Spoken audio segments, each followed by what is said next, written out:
Ko danes slišimo ime Notranja Avstrija, se zdi, kot da gre za nekaj naravnega in samoumevnega, za staro zgodovinsko ime prostora, ki je od nekdaj pripadal avstrijskemu svetu. Toda resnica je drugačna.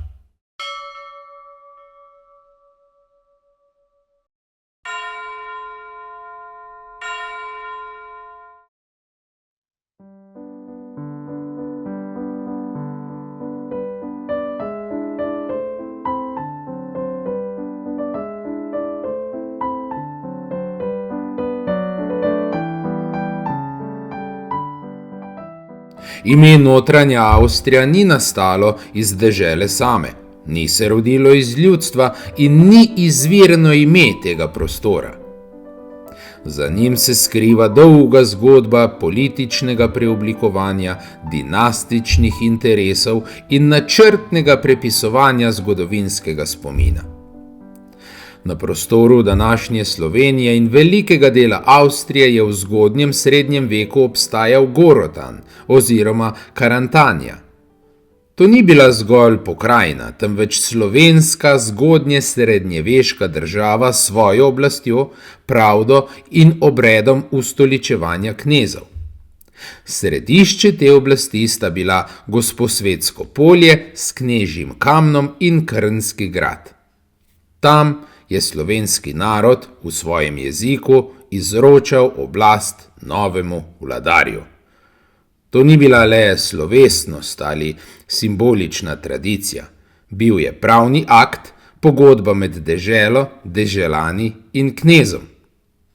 V tem obredu je bila jasno izražena temeljna politična ideja. Oblast mora biti potrjena tudi od ljudstva.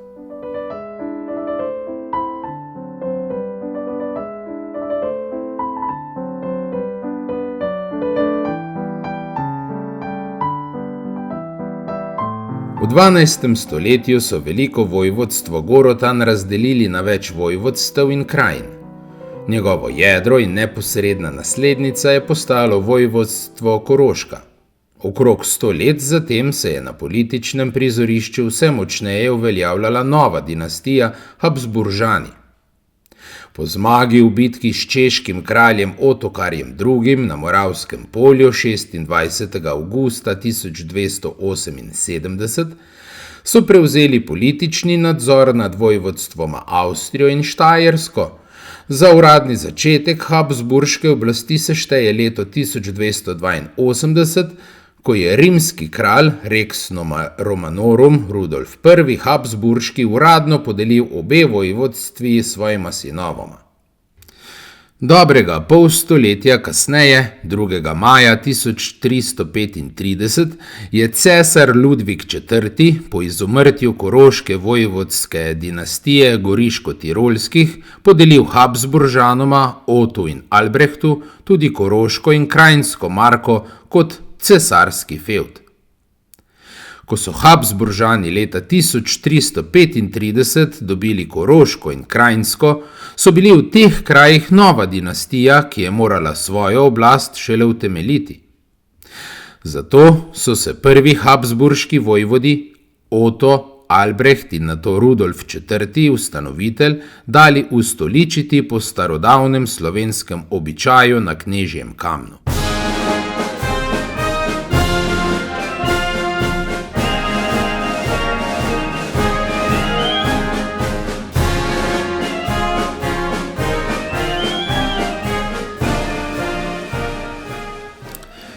S tem so priznali, da cesarska listina sama po sebi ne zadostuje. Oblast sta morala po slovenski pravdi potrditi tudi dežela in njeni deželani. Okrog leta 1360 je Rudolf IV. Ustanovitelj začel velik politični projekt, s katerim je želel Habsburžane povzdigniti iz vojvodov v evropsko velesilo, ki bi jih uvrstila med cesarske kandidate. V ta namen je dal izdelati listine znane kot Privilegium Maius. Z njimi je razglasil, da so njegove dežele starodavne, izjemne in vredne posebnega ranga. Uvedel je naslova nadvojvod in lovski mojster cesarstva ter ustvaril zgodbo o pradavni habsburški oblasti. Pri tem je Koroška kot jedro in naslednica starega Gorotana postala njegovo glavno politično orožje. Knežji kamen, slovenski obred ustoličevanja in staro gorotansko izročilo je uporabil kot sredstvo in dokaz, da habsburška oblast ni nekaj novega, temveč naj bi bila starejša od cesarstva, sveta in ljudska. Toda cesar Karel IV. Luksemburški listin privilegiju Majus ni potrdil kot pristnih.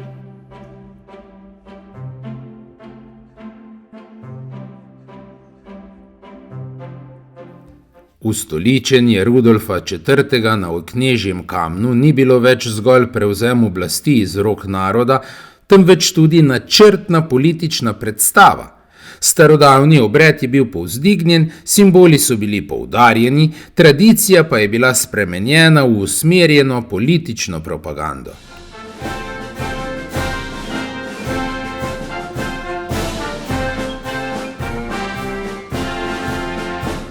Iz slovenskih dežel, Koroške, Kranjske, Štajerske, Goriške grofije, Trsta in Istre se je v tem času začela načrtno oblikovati nova politična tvorba.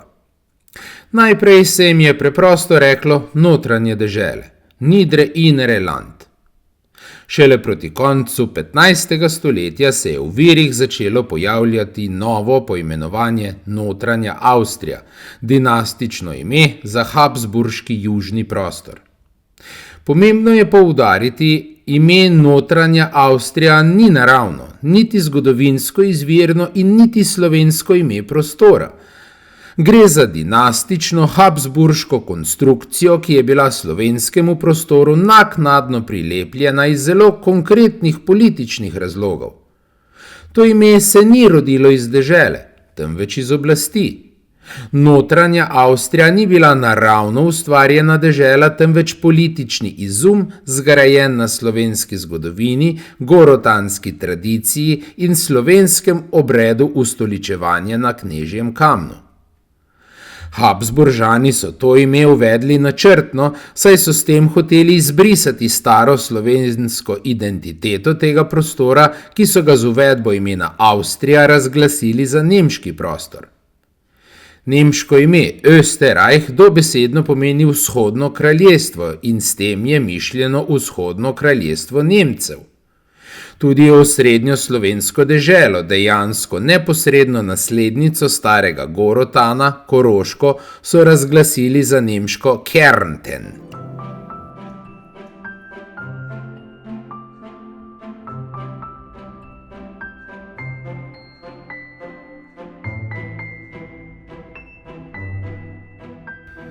Habsburžani starih in izvirnih imen Gorotan in Slovenija niso opustili slučajno. Opustili so ju zato, ker sta bili zanje politično nevarni.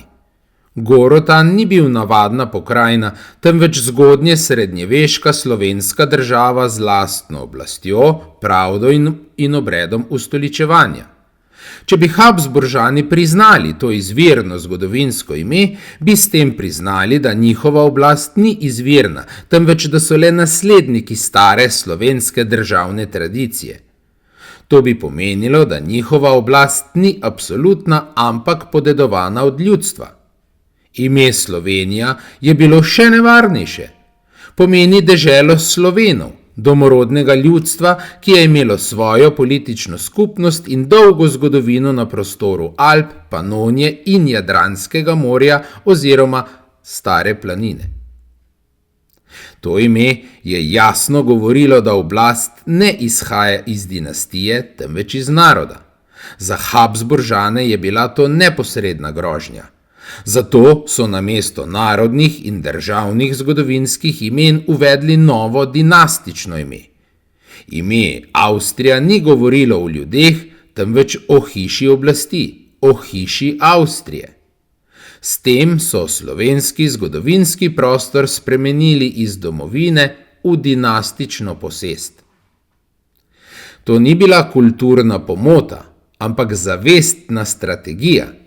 Z izbrisom imen Gorotan in Slovenija so izbrisali politični spomin na to, da je oblast izvirala iz ljudstva, iz slovenskega naroda. Zato so iz Korotana naredili notranjo Avstrijo, prostor podrejen dinastični oblasti.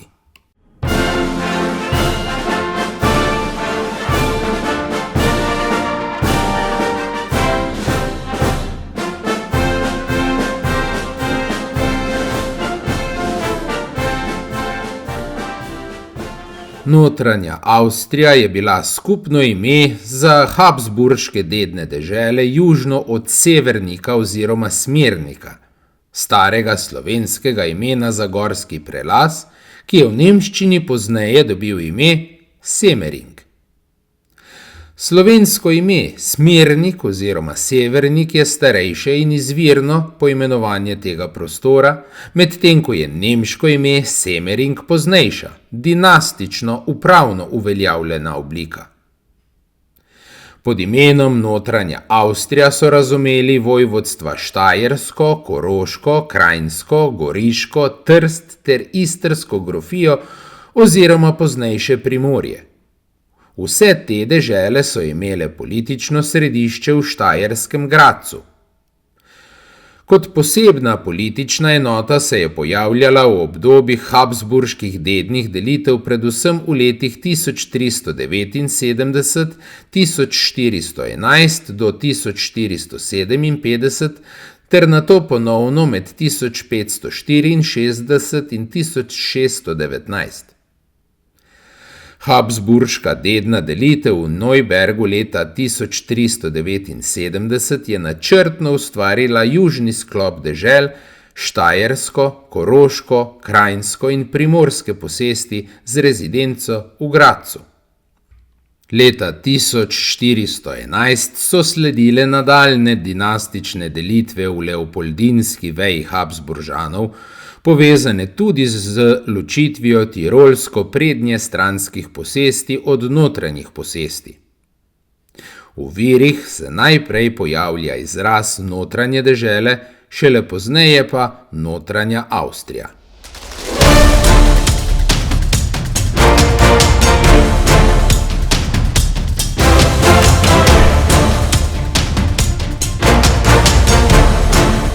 Zelo konkreten primer je regest z dne 8. januarja 1453, v katerem so izrecno navedene spodnje notranje dežele: Štajerska, Koroška, Krajinska, Slovenska marka, Goriška, Kras, Istra in Trst.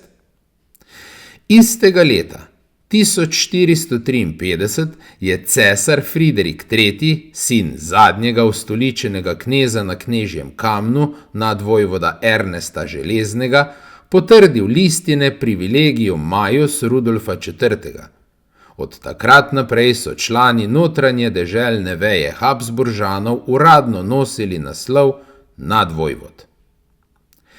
Leta 1457 je sledilo izumrtje ene veje Habsburžanov in ponovna konsolidacija. Leta 1564 pa je nova habsburška delitev ponovno izločila linijo notranjih dežel. Do začetka 16. stoletja je pojem notranje dežele postal del načrtnega avstrijskega poimenovanja. To potrjuje tudi upravna uredba iz leta 1501, ki že uporablja formulo spodnja in notranja Avstrija.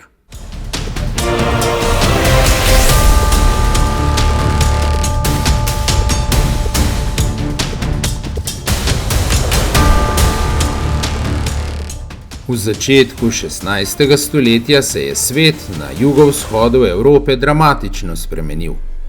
Na območju Stare planine je prodirala nova sila – Osmansko cesarstvo. In prav tukaj, na slovenskem prostoru, je nastala meja. Ne meja na zemljevidu, ampak meja v krvi, kamnu in ognju. Koroška, Krajinska, Štajerska, Istra, Trst in Goriška, združene pod imenom notranje dežele, so postale srce obrambe Evrope. Iz Gradca se je začela upravljati največja vojaška operacija svojega časa. Nastale so 4 obrambne krajine: Slovenska, Banska, Hrvatska in Morska. Sčasoma so se združile v eno samo vojno krajino, trajno militarizirano mejo proti Osmanskemu cesarstvu. Trdnjave, Koprivnica, Sisek, Karlovec, Petrinja, Bihać in Sen so postale ključne točke te obrambe. Vse to so zgradile, plačevale in vzdrževale notranje dežele. Ne Dunaj, ne cesar, temveč slovenske dežele. Njihovi deželni stanovi so zbirali denar, plačevali vojake, vzdrževali trdnjave in skrbeli, da obramba ni padla. Več kot 200 let.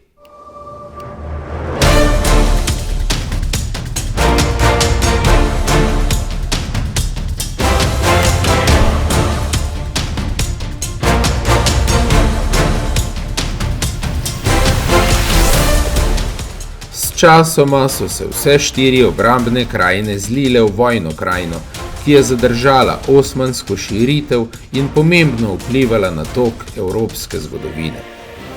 Zato nekateri raziskovalci poudarjajo, da bi bilo pravilnejše ime od notranja Avstrije pravzaprav notranja Slovenija. Primož Trubar je namreč Koroško, Štajersko, Krajinsko, Goriško in Istro imenoval zgornje slovenske dežele v nasprotju do spodnjih slovenskih dežel oziroma bezjaške Slovenije, kjer je potekala vojna krajina proti Turkom.